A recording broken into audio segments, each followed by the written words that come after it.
کہ نبی صلی اللہ علیہ وسلم صحابہ کے ساتھ تشریف فرما ہے تو ایک دور دراز آبادی سے چند لوگوں کا ایک گروہ آپ کے پاس آیا. اب وہ گروہ کس کنڈیشن میں ہے؟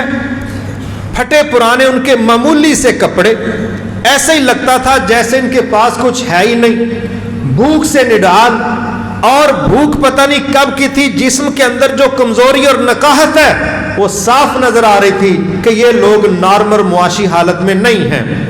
جب اس طرح کی پریشانی کی کیفیت میں وہ گروہ آپ کے پاس پہنچا تو صحابہ کہتے ہیں ان کی پریشانی کو دیکھ کے آپ کا چہرہ متغیر ہو گیا.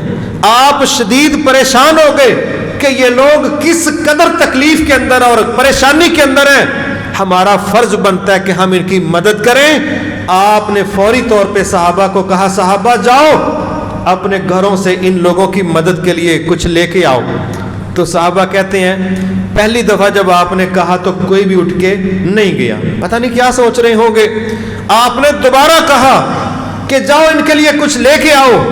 کہتے ہیں پھر ایک بندہ اپنے گھر گیا، وہ کوئی تھیلا اٹھا کے لایا، اس میں کوئی سامان تھا. تو ہم دیکھ رہے ہیں کہ تھیلا اتنا وزنی تھا کہ اس سے اٹھایا جانا مشکل ہو رہا تھا.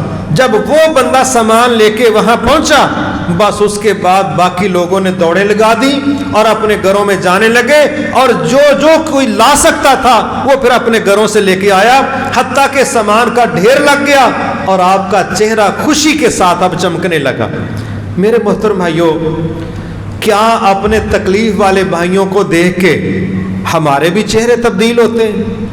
ہمارے چہرے بھی تغیر کا شکار ہوتے ہیں؟ ہمیں بھی ان کی تکلیف لگتی ہے؟ ہم ہمدرد کے نام پر ان کے درد کو اپنا سمجھتے ہیں؟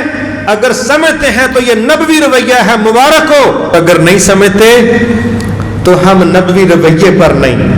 اور جو شخص نبوی رویے پر نہیں ہے وہ اپنے اسلام کا جائزہ لے، وہ اپنے ایمان کی صحت کا جائزہ لے، وہ اپنے کردار کا جائزہ لے. کہ باقی تو جگہ جگہوں پر میں کہتا ہوں جی اللہ کے نبی کی یہ بھی سنت ہے، اللہ کے نبی کی یہ بھی سنت ہے. کسی تکلیف والے کی تکلیف کو دیکھ کے خود درد میں مبتلا ہونا واللہ یہ بھی اللہ کے نبی کی سنت ہے. نہیں کچھ کر سکتے وہ ایک الگ بات ہے، کتنا کر سکتے ہو الگ بات ہے. آپ نے کوشش کی نہیں ہوا، زیرو رہ گیا، الگ بات ہے. لیکن آپ کی فیلنگز بھی اگر نبوی نہیں ہے، جس پر کچھ خرچ نہیں ہے، کوئی دوڑ دھوپ نہیں ہے، تو پھر ہمارے اندر ہے کیا؟ پھر ہمارے اندر کیا موجود ہے جس کو ہم ایمان کا نام لے رہے ہیں؟ نبی صلی اللہ علیہ وسلم کا عمل یہ ہے جب آپ پریشانی میں لوگوں کو دیکھتے تو پھر آپ پریشان ہوتے، اور جب آپ کے ذریعے ان کی مدد ہوتی پھر آپ کا چہرہ خوشی سے چمکتا. اس کا مطلب ہے ان لوگوں کی تکلیف میں تکلیف والا ہونا اور ان کو خوشی ملے تو آپ کا خوش ہونا، یہ نبوی رویہ ہے. اللہ ہمیں اختیار کرنے کی توفیق عطا فرمائے.